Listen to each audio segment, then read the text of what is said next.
All right, and third string is back. Ian, go ahead and give us a recap of last week. Yes. Well, it was another test for our Dallas football Cowboys as they traveled to Philly and battled their division foe in hostile territory. The boys started slowly, first with the three and out, then by surrendering an opening touchdown drive to the opponents. But the Cowboys righted the ship via Rain Dakota Prescott and McCarthy's choice to use all four downs. Though far from perfect, the offense put up 17 points at the half, inspiring confidence in taking the lead. However, the defense, while only allowing 14 points in the first 30 minutes, never lived up to their reputation over the course of the game. After half, they surrendered another 14, flipping the score from 17 to 14 to 17 to 28 in the opponent's favor. In that time, the offense moved the ball effectively, but ultimately failed on their two possessions. Despite the shortcomings, with just the fourth quarter to go, the Cowboys created chances to change the outcome of the game. It began with the defense forcing three consecutive three and outs. The offense took advantage and scored, making the game 23 to 28. But ultimately, the game of inches, much like the referee's decisions, favored the home team. Dak failed to convert a two-point attempt when he stepped out of bounds. The offense then turned the ball over on downs and with their final possession stalled in the red zone. In the end, the Cowboys could not pass the test due to problems of their own making. All right, well, that was a quick recap, basically because I was just too emotional after that game. And my first thought from that, well, I couldn't even put my I couldn't even put my thoughts to paper because I was just too emotional. The only thing that kept coming to my mind was the Dennis Green meme of, they are who we thought they are, and we let them off the hook. Fellas, is that an accurate description of the game, ultimately? So there's letting off the hook by us, especially, you're down at the 6 yard line with a chance to win it, and then you decide to false start and delay a game, and now you're throwing for 30 to try to win it. There's also some letting off the hook by the Zebras. And I hate to be blame the ref guy, but good God. I mean, it was a little rough out there. We did let him off the hook, but there was also some other things at play. Such as? The Zebras, I just mentioned it. Oh, also, okay. Your secondary kind of not being too great towards the end of that game. Oof, yeah. Speaking of, they are who they thought they were. It's just like, okay, y'all know good and well every third down it's going to either Goddard or AJ Brown, and just sometimes, especially that third quarter too, it's like, okay, y'all know good and well that this is where they're going to do it, and you go into the lead, you go into halftime with the lead, and you always know the Eagles are going to have a big third quarter. And I guess you could make the argument that officiating had something to do with that Shoemaker hold, but it's just like, all right, you can't go scoreless in the third quarter when the Eagles make their hay in the third quarter all the time. Yeah, I don't know. I got more problems with the defense, and the reason I got problems with them is because I felt like very early in the season, we all kind of believed that the way the defense goes, the team goes. So while the offense didn't put up any points in the third quarter, I mean, the defense just got steamrolled. Well, they didn't get steamrolled, but on two consecutive drives, they allowed touchdowns to the Eagles. And like Justin said, you know what they're going to do. You know this is when the Eagles are going to show up and play in the third quarter. They just had no answers for them. Ultimately, they did in the fourth quarter with three consecutive three and outs. But it felt like if only you guys could have had that early, maybe we could have helped the offense, I don't know, get it going. But I feel like the defense kind of be skating on just the entire game, because coming out of that game, it's all the conversations around Dak Prescott, who I thought was excellent that game. Yeah, no, there shouldn't be any conversation about Dak fault, this and that. Dak's the only reason we're in that game, really. We weren't running the ball worth a damn. Our offensive line barely wanted to play. Chuma Doga's like, hey, would you like to – or no, Terrence Steele. Would you like to sack my quarterback? Just run by my face. That's totally cool. Just run by my face. Go ahead and sack Dak. And, I mean, there's a play on a drive I think we score on early in the game where Dak has to escape the pressure. He makes a play. But he was overcoming what he had to work with, really. Yeah, no run game. Uh, Terrence Steele going AWOL, trying to do his best Chaz Green impersonation against the Falcons. And then just Michael Gallup, just, I don't know, just not being himself or just not being able to function in this offense. So it was really all down to Dak. But so Dak kept making big plays, but again, like I come back to the defense. Where were the big plays for them to make? And they never, when the opportunity was there, they just never could make that. Correct me if I'm wrong, but didn't we force like 3 fumbles? Just didn't recover any of them. I know the one late in the game where that was Swift and AJ Brown running into each other, but we don't recover that one. I know we got Hurts for one earlier as well. We were kind of forcing Sam plays. Williams had a strip sack in like the first half, and then I don't remember the second one. I think there was 3, but the last one was right there for Parsons, and that's what I'm talking about. Like, you're there to make a big play. It's fortuitous, but we got to make that big play if we're going to be living and dying by the defense. So, and that's the thing too, is that like it's a bounce of a ball away from 3 turnovers to being nothing, and that would be massive possessions and massive stops for the defense.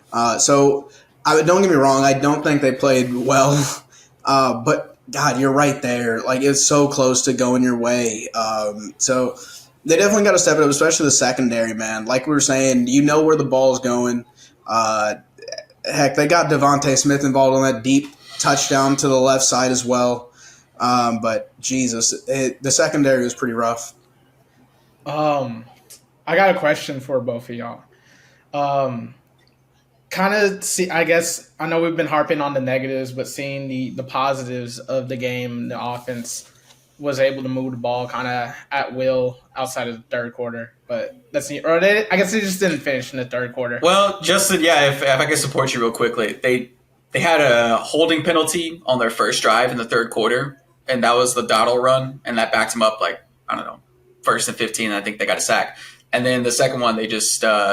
It was the Schoon, or what's the rookie? The tight end? And so they were in the end zone. They just, that last play. So, sorry, go ahead. I think, all the complaints about the offense this week have been about, where's Cooks? Where's Gallup? Where's all these other receivers outside of Lamb? Looking, and then obviously like Pollard or whatever, but looking at CD and Jake Ferguson's stat lines of late, do you think it really matters if Ferguson is the second person? Like, if Ferguson was like Cooks, do you think that there's the same like vitriol of like, oh my goodness, they don't have like another option? I think it's fine if your tight end's your number 2 receiving option. Heck, there were years where it felt like it was between, Witten and Dez with Tony Romo, and that's fine. But you got to also involve the Laurent Robinsons of the world and whoever else. So I think it's fine that your tight end's your number 2 receiving threat, but your other players got to at least try to be a threat or, show a flash that you can be threatening, because right now it doesn't look like it. Yeah, at the end of the day, it doesn't matter who gets the touches and who gets the yards, as long as the plays are being made. And kind of like how you said, they were moving the ball up and down. It just came down to the final plays that didn't work. But yeah, who cares who is it going to? And at least we are establishing Ferguson is maybe the 3rd best receiver, including tight ends and receivers together.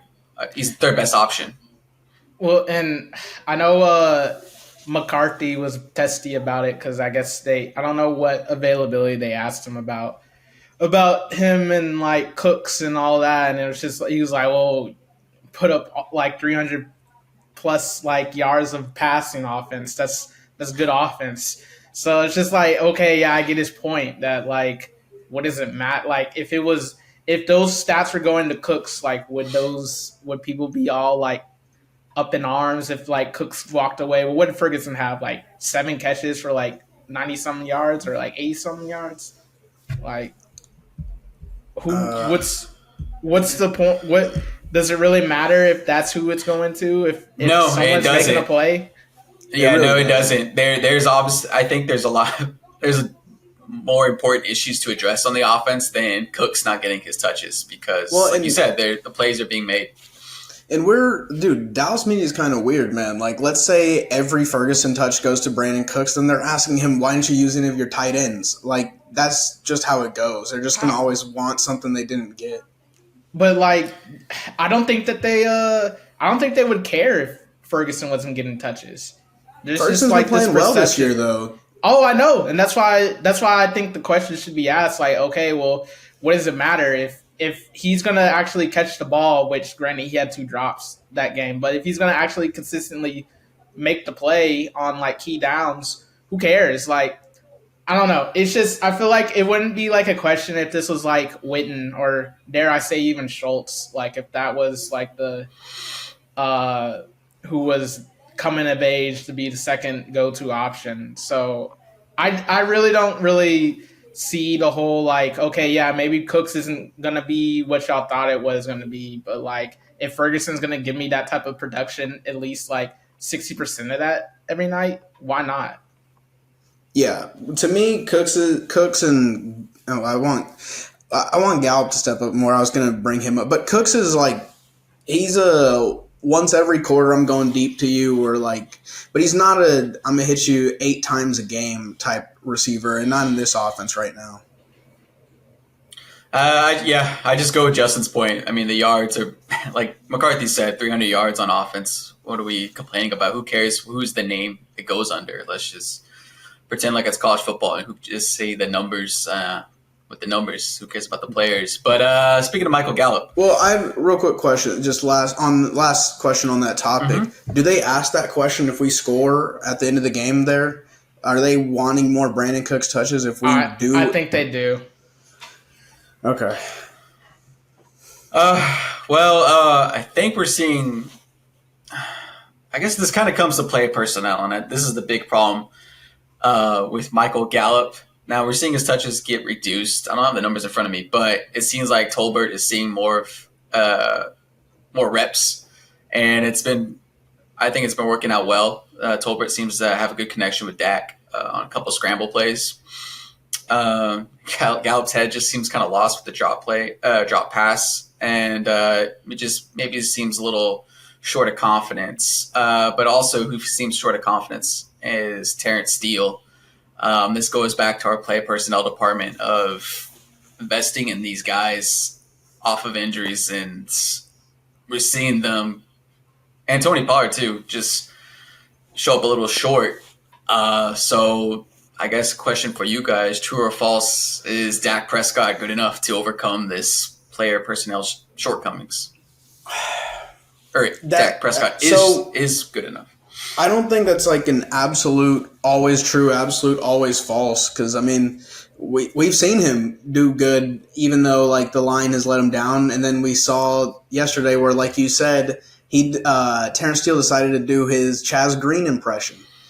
And so, I mean, if he's dealing with Chaz Green impressionists, it's not possible, dude. He's under pressure every half second. But again, I don't think it's absolute good enough to always overcome this. And no, I mean, he is the offense. He is. So he is overcoming. He did this against Philly, like, but it's quite difficult to overcome an offensive line that's playing the way that it is.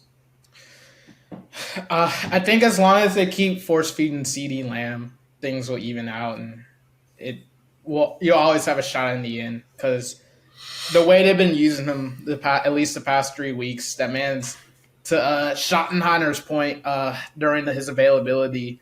Just because he's one of those type of players, just because he gets double teamed doesn't mean that he's not open. And they have at least made a conscious effort, it appears, to just force feed that man the ball. So, and I think that solves a lot of your problems, even with lack of production from other wide receivers or shoddy O line, because you're not playing the Eagles every week. Just maybe, hopefully, Terrence Steele gets his confidence back by the next time you play him. So, who knows? Yeah, if we could look at this NFC is an overall view, not just the game.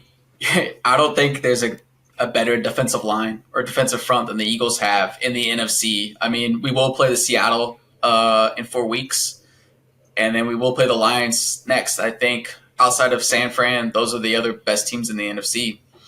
And even if Terrence Steele has a Chaz Green game, I think Dak is good enough with his feet, because that man's feet in the pocket. Oh boy, that man, he's just playing out of his mind. But I think Terrence Steele, hopefully can get back, and we can take care of business against those other NFC teams.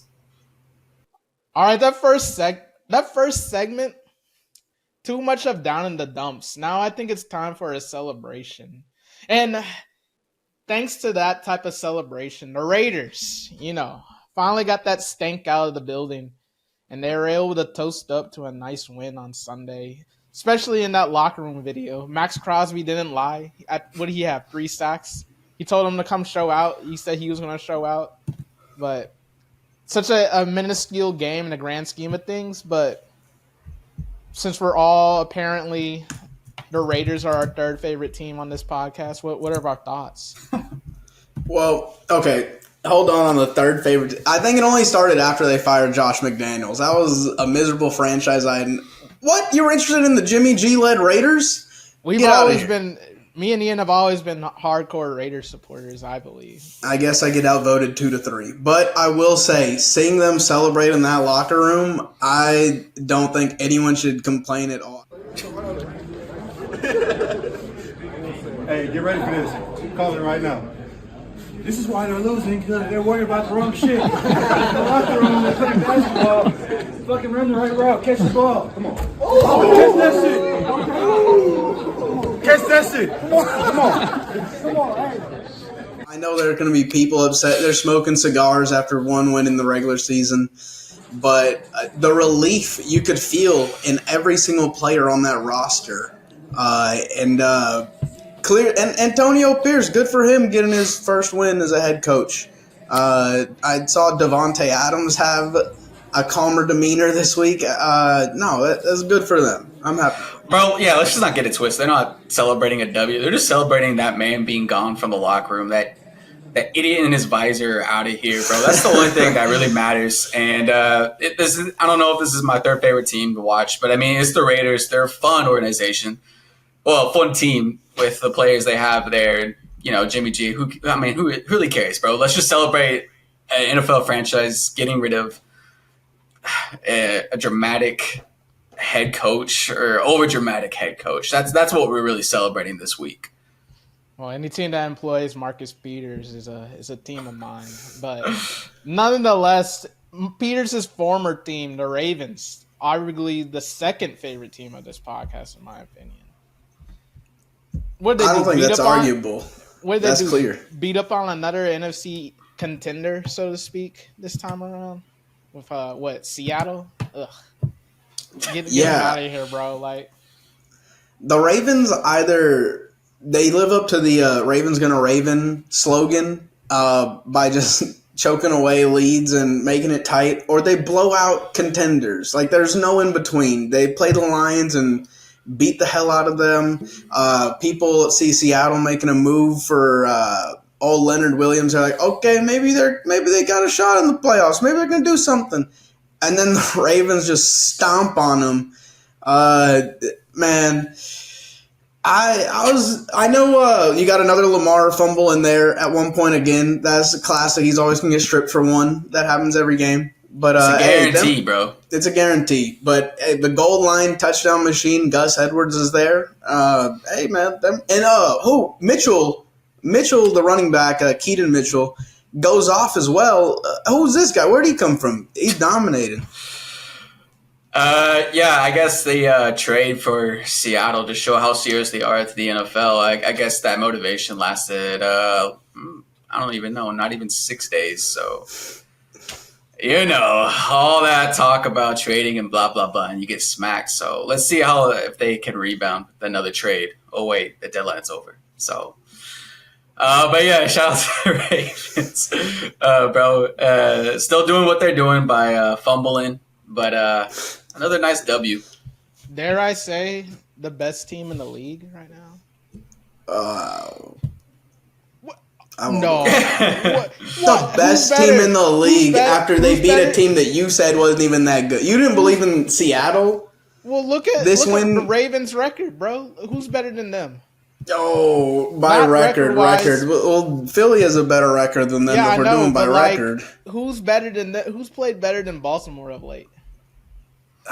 Hey, don't get me wrong. The wins against Detroit and Seattle are impressive, but I don't want to just give them the crown right now. Hey, who I will give a crown to is CJ Stroud, bro. The his heroics against Tampa Bay, man. Thank the Lord, because you know what? I'm not even gonna trash the Buccaneers. I was just happy to see CJ Stroud get a nice W in the dying embers of a game. Justin, I saw you shake your head when Bro, Ian mentioned heroics. For 43 seconds, and you just let them go down the field. That defense had pride back in the day, bro. And I'm not talking about like 2002. I'm talking about literally 2021. Like, what happened? Like, Carlson and them boys and David and White. Did you see that touchdown they gave up? Well, I think Devon White and the linebacker core, I think they're just like Lamar is guaranteed a fumble. They're guaranteed to get a personal foul penalty to extend a drive.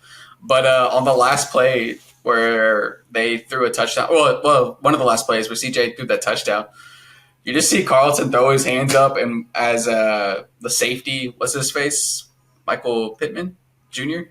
is just yelling at him. You mean no, not Michael Pittman Jr. What's his name? I don't know, but it just looked like the total collapse as they're just yelling at each other, and Carlton just doesn't know what to do. But it was pretty hilarious. Antoine Winfield Jr. Yeah, there you go. Sorry, I don't know where I got that other name from. But still, like, I don't know, man. Like, shout out to Stroud getting that stink of a reputation just because he donned the Columbus silver and burgundy or whatever. Well, and the pre-draft, people were making a big deal of him having like one of the worst scores on like some, I don't know, newfangled tests that the NFL's trotting out where they're trying to, I don't know, test your intelligence on the field. And they were saying that CJ Stroud had one of the worst scores of all time or something like that. And so, no, man, it's about the play on the field, and he is doing great right now. And I don't want to say a shift in identity because they still be running it, but they're definitely passing more than they did last year when they were popping pads. I know they were without Dameon Pierce this last game, and Singletary barely touched. God. Yuck. Yeah. Got to veto that guy. They get the pad popping moniker from the defense, not no. Well, it was both because you would watch a Dameon Pierce run and he'd hit 9 people on the way up. Well, don't get me wrong, the defense still pops pads, but the defense still doing their job. But the identity shift to a 4 passing touchdown team. Petrie, they got the nickname from Petrie, number 5, because that man was just laying the wood on Schultz and Brown and Gallup, and when they played the Cowboys. And then that dude with the dreads too. Like, I don't understand them. Both of them boys just want to put their bodies on the line every single Sunday, and I'm like, y'all just got in the NFL, bro. Chill out, like. Well, that old people don't be laying it out like that. That's when you do it. Well, I'm trying to have a long. They both need to have a long career because that's a dying breed in this NFL. Is someone that's gonna lay the wood. But speaking of head coach, I'm sorry, but your head coach is also D'Amico Ryans. He knows a thing or two about that as well, so that definitely contributes. But go ahead, sorry, I didn't mean to cut you off. Oh no, I mean I was just gonna go to Germany, so to speak, for what a stupidly overhyped game for no reason when we all knew this was gonna be the result, even though KC offense kind of stinky, but you know what? Not enough. Can I just give a quick positive shout out to one play in particular to that game, to the lateral, the turnover, the strip by the defense on Tyreek Hill. And then just like a fun play where they ladder the ball backwards to the defender and he runs it in for a score. That was like I don't know, peak NFL football or just peak football, man. That was a fun play. But to Justin's point, man, get the Miami Dolphins out of here, bro. I don't want to see them highlighted anymore, bro. They failed 3 tests. I mean, they're nasty. And like Justin said, I think I took the Dolphins, but good grief, man. Like that was the most obvious low just output by the Miami Dolphins, and please, no more. I'm begging the NFL that they don't have this team, this pretending team, on any primetime games or marquee games throughout the rest of the season. You know that's not happening. That boy McDaniels is too loved right now because he's different. He's weird. He doesn't answer questions like everyone else. You know he's too loved. The team is. Did you see that screenshot that was going around Twitter? I guess like they like the Madden version of Mike McDaniel, and they're like, bro, they did this man a disservice. I'm like, bro, he looks exactly the same that he does in real life. What are y'all talking about? They're like, oh man, his khakis, they're not tight enough, or like they're not the cuffs, the cuffs, they're not rolled up enough. I'm like, bro, ain't nobody look like. See, this is the thing about NFL media, bro. What a bunch of collection of like unswaggerless people, bro. They're so easily amused by like some of the dumbest stuff. They're like, bro, look, he switches like shades and back to his like prescription glasses depending on the outcome of certain drives. What a cool guy. Like, bro, you know you're also there's like way too much love for you when people are fighting for what your khakis look like in Madden. That's ridiculous. The only time the Dolphins should be on primetime going forward is if they flex the Cowboys versus Dolphins game to primetime. But I'm asking for a, what do you call it? A petition right now on December 8th. Get this garbage-ass Miami Dolphins and this garbage-ass Tennessee Titans. Ooh. December 11th. Get them off primetime on Monday night, I think, bro. I'm calling in all my favors right now. You're going to have to find a substitute. Doesn't matter. I don't care. Get the Raiders in there, even if they're trash, bro. Get somebody else in there. Who are you calling that favor for? Who are you calling in the front office for that favor? Sorry. I know a couple of people. Let me just go through my Rolodex and. Okay, gotcha. I don't want to put it on this pod because I ain't like that, but. You got to keep your sources anonymous. Yeah, he doesn't want exactly. He doesn't want to expose who's going to put in the favor. All right, well, let me offer you guys this. Would you guys be equally upset if they flex that Dolphins-Titans game out for the Bills versus Chiefs? Because that Bills and Chiefs game is at 3:25.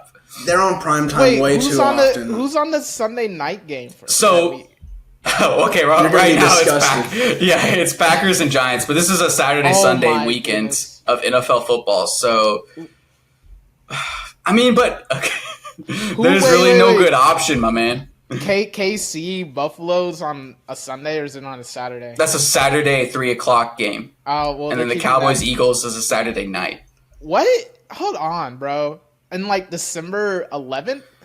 Maybe I got this wrong. Oh wait, I think that's double Monday nights. Oh, okay. Oh, God. Yeah, that's double Monday nights. The doubleheader of Monday nights is Packers, Giants, and Titans, Dolphins.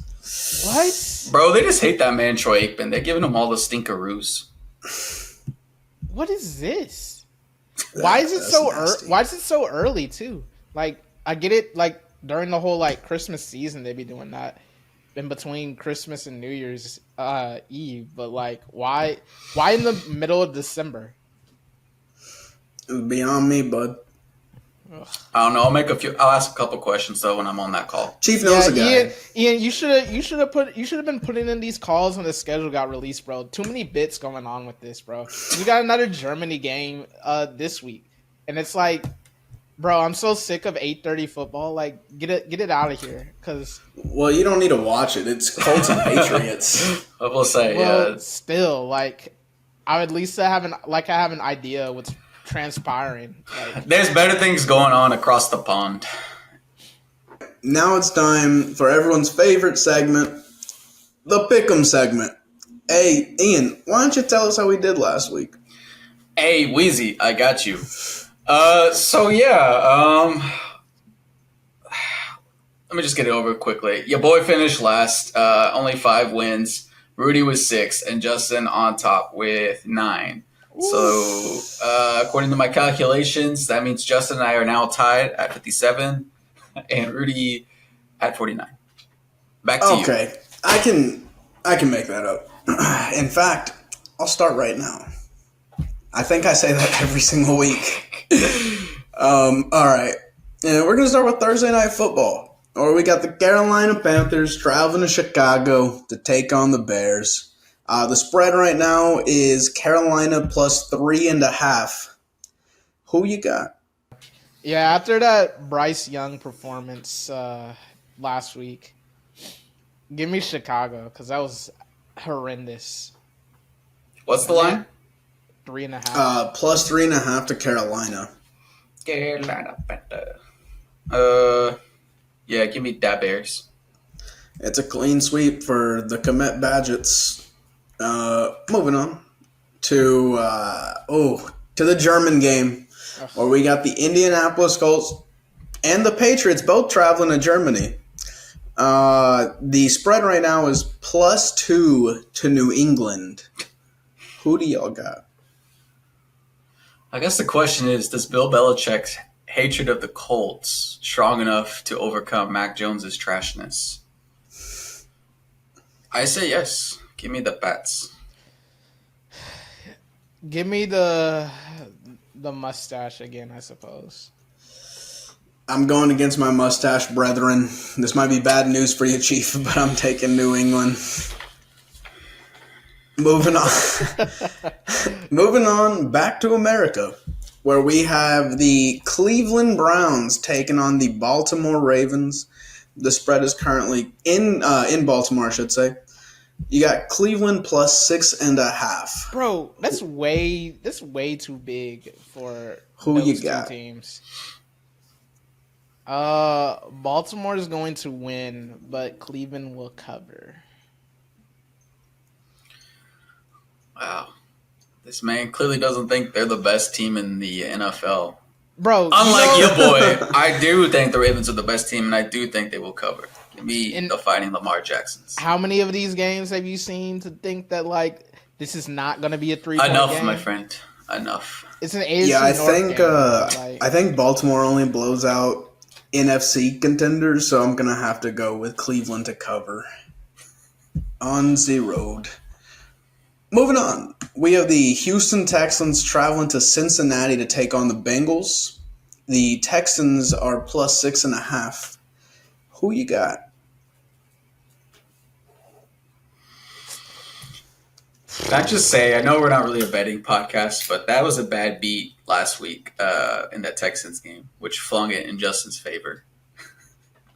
So it was a 2.5. It was a 2.5, but because they didn't have a kicker, they didn't go for the extra point. They just kneeled it down. And so instead of having a 3-point lead, they just stuck it with a 2. And that's the reason why I'm not taking the Texans. Give me the Bengals. Yeah, I thought long and hard about this game, but the Bengals are going to figure it out, so to speak. It's not an AFC North game, so they'll have their stuff together per usual. I think plus 6.5 is enough. I'm gonna go with Houston here. This is where the comeback begins, folks. Brother, you need like 10 of these. Well, it's got to start somewhere. I can't just get 10 in one. Moving on.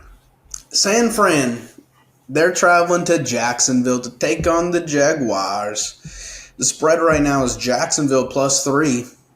Who you got? As much as I would love for this to give them another L, give me San Francisco off the bye. Yes, sir. Clean sweep for San Fran in Florida. And I think that's at noon. So It is a nooner. I don't know. what a All right, trip. we got the New Orleans Saints traveling to Minnesota, taking on the Vikings, where the Vikings are plus 3. Who you got?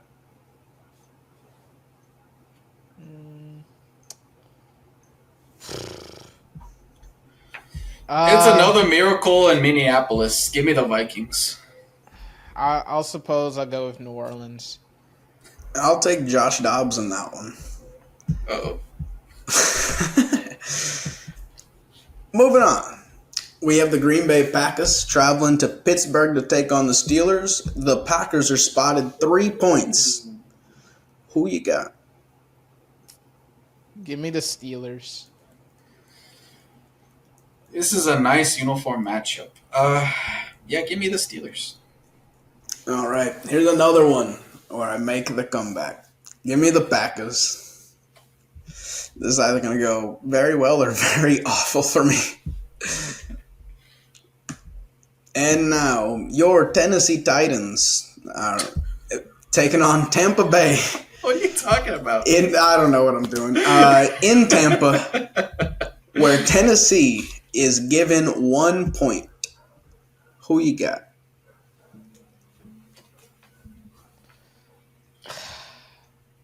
Yuck. That's my take. But give me Tennessee, I suppose. I'll hang it on the line one more time with them. But Give me the Bucks. It's Bucks for me. Ian, this is our comeback. Hey, true. Tampa And now Bucks or Money Bucks for you? Both. Ooh. Now to the 3 o'clock window where we have Atlanta. The Falcons are traveling to Arizona to take on the Cardinals, where the Cardinals are a plus 1.5 at home. Who do y'all got? Murray's not playing, right? He is. I think it is Kyler. Oh. Give me Calamari.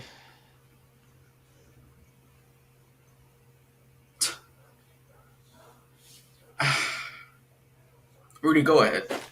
I'll take ugly ass Arthur Smith to get it done on the road. Give me the Falcons. Oh, goodness. I will take the Cardinals. All right, folks. Another game where I take a step in the right direction. This could be an awful week for me. All right, moving on. We got Detroit. The Lions are traveling to LA to take on the Chargers. The Chargers at home are given 3 points. Who do y'all got? Detroit. Not even a question. Yes, sir. Detroit. Clean sweep. I think, is that our first clean sweep? Or no, we all took San No, Fran. we've had several. But yes, Detroit is going to go ahead and get it done against the Yuckville Chargers. Moving on to one of the larger, probably the largest. Have we had a larger spread this year? I don't know. The Giants are traveling to Dallas to take on our Cowboys, where the Giants are spotted 17 full points. Oh, it went up? It went up from 16.5 in the last 3 hours. Who you got? The Giants to cover. Wow.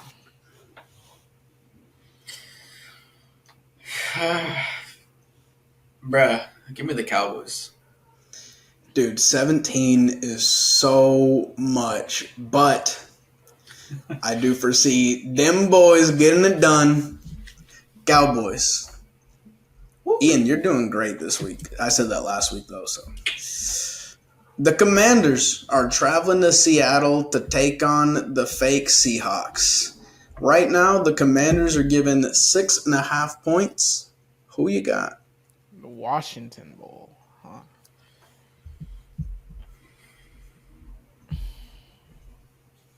Nah, give me the Seattle Seahawks. I'll The take Seahawks, Washington I on this one. suppose. Washington plays teams tight. I'll go with Washington. Moving on to Sunday Night Football, where we have the New York Jets traveling to Vegas to take on the Raiders, and it is a pick'em. Oh, wow. Hey, the hate will motivate them to another victory, or at least the relief. Give me the Raiders. Whose hate is more powerful, Ian? The hate for Wilson or the hate for McDaniels?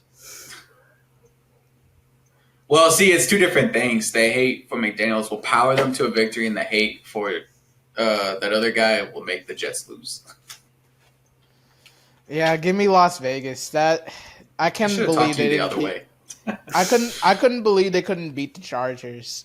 But then again, if the special teams wants to get off a touchdown to begin the game, ain't not much you can really do. And it's a clean sweep for the Josh McDaniel-less Vegas Raiders. Finally, Monday Night Football, we have the Denver Broncos traveling to Ooh. Buffalo to take on the Oh Bills. my goodness, bro. The Broncos are spotted 7.5 points. It does Monday night not love does Monday night love any two teams more than these two teams? Like I feel like over the years, these two teams, like not obviously playing each other, but I feel like independently, they've been given the most Monday night games ever. I know the Bills are up there. I don't know about the Broncos. What was the spread? 7.5 to the Broncos. Give me Buffalo.